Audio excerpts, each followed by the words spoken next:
Mini lesson 2. What's the purpose of these ancient stories?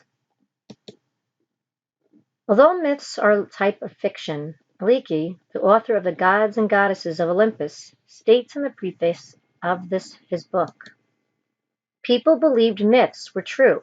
They worshipped the gods who they believed helped and guided them. Today we're going to examine more myths to uncover their purpose and identify the life mystery they are explaining. Because the Greeks worshipped their gods and goddesses so much, they truly believed in these amazing tales that explains life's greatest mysteries.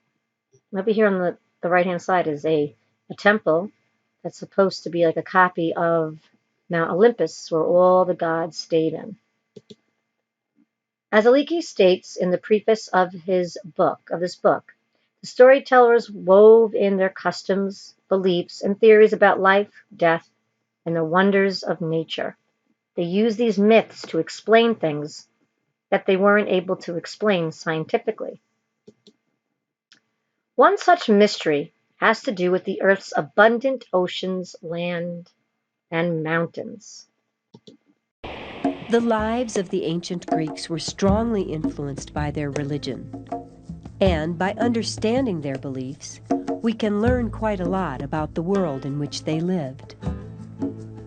The Greek religion was very well organized, and yet it wasn't based on sacred books of teachings, such as the Bible or the Quran. Instead, it slowly grew and developed over thousands of years. Religion was taught mainly through folk tales, called myths, that were passed down from one generation to the next. Greek myths told of the magical powers and adventures of the gods. The Greeks worshipped the nature spirits of rivers, springs, trees, and caves. But most important to them were the gods and goddesses that came from the snow-covered peaks of Mount Olympus. The ancient Greeks thought that the Olympian gods were a family of huge, all-powerful beings who could change their shapes by magic. The Greek gods were believed to be immortal. That is, they could live forever. Each god had a different role. Some governed various regions of the world, while others controlled the many different things that affected human life. For example, here we see a statue of the god Poseidon. He ruled the seas and all the creatures in them. Poseidon's brother Zeus was the king of the gods and ruled the sky and stormy weather. Zeus was also the father of many of the most important gods and goddesses. His children included Apollo, the god of the sun, Artemis, the goddess of the hunt, and Athena, the goddess of wisdom, to name just a few.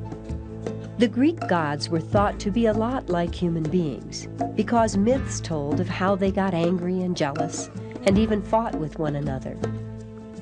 The way the ancient Greeks could obtain a god's advice was by asking questions of a strange woman called an oracle. Oracles used a special room hidden underneath temples like this one. By performing special ceremonies, oracles spoke in the god's voice and could see into the future. The ancient Greeks believed it was very important to keep the gods happy so they wouldn't cause trouble in the world. And that was why temples were always the finest buildings in any Greek town.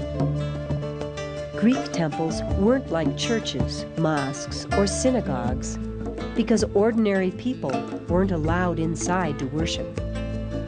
Instead, a temple was built to be a home for a god's spirit.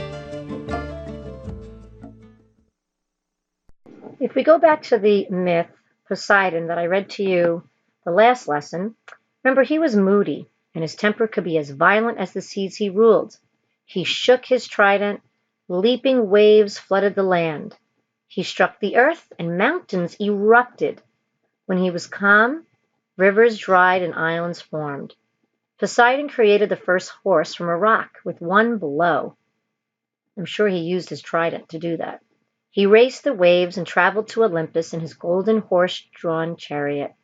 Most of the time, Poseidon lived in a golden underwater palace with his queen, Aphrodite, a lovely sea goddess.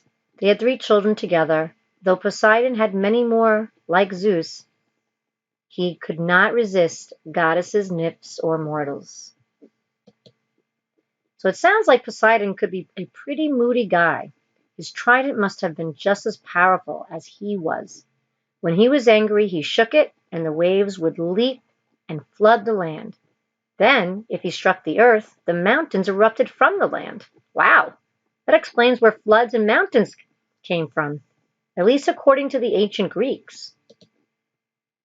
Here's another story of our friend Hades, who is the brother of Zeus and Poseidon.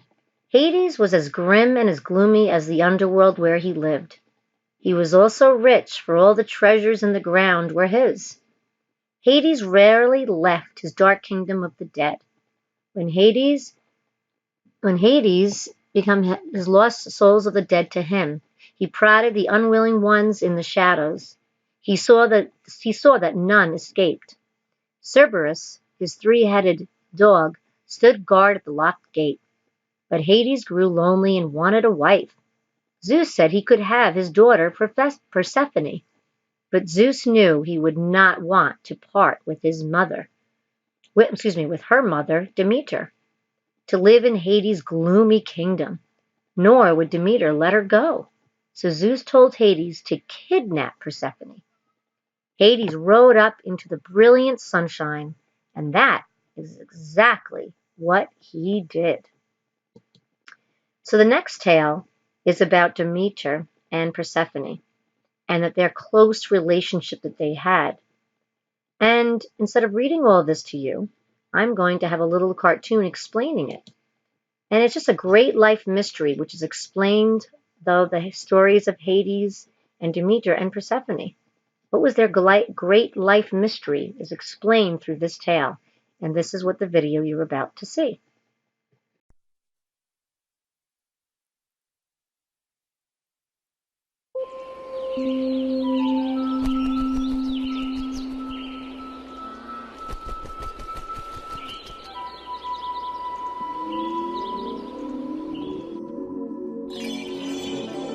The earth goddess Demeter and her beautiful daughter Persephone loved to play together.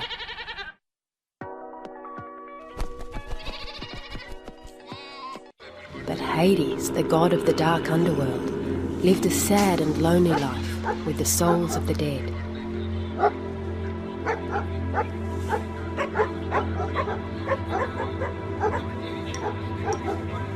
Until one day, something unusual happened.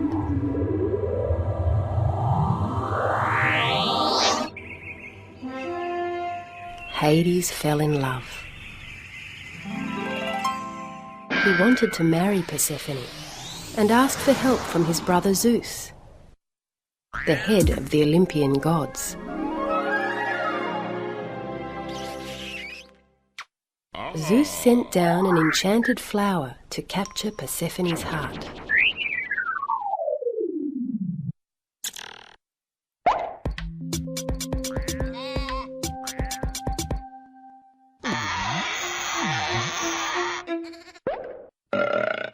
As soon as she touched the flower, Persephone fell down into the underworld, where Hades welcomed her as his queen.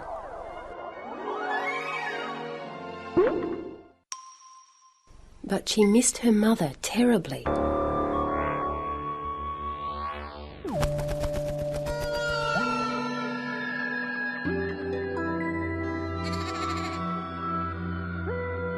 Demeter searched the world for Persephone, but could not find her anywhere. Helios, the sun god, told her of Zeus and Hades' trap. Demeter confronted Zeus.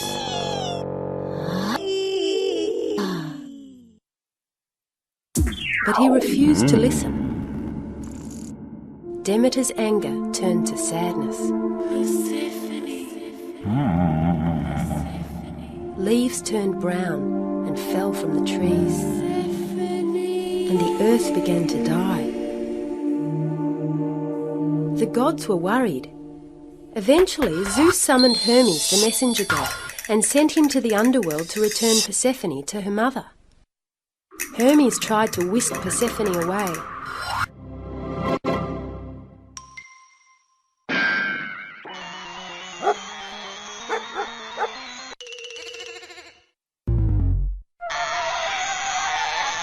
But Hades didn't want her to leave. Hermes said she must go.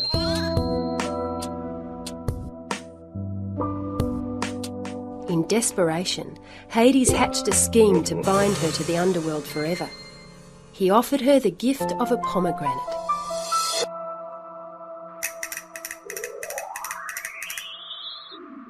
Demeter and Persephone were reunited, flowers blossomed and the earth came to life once more.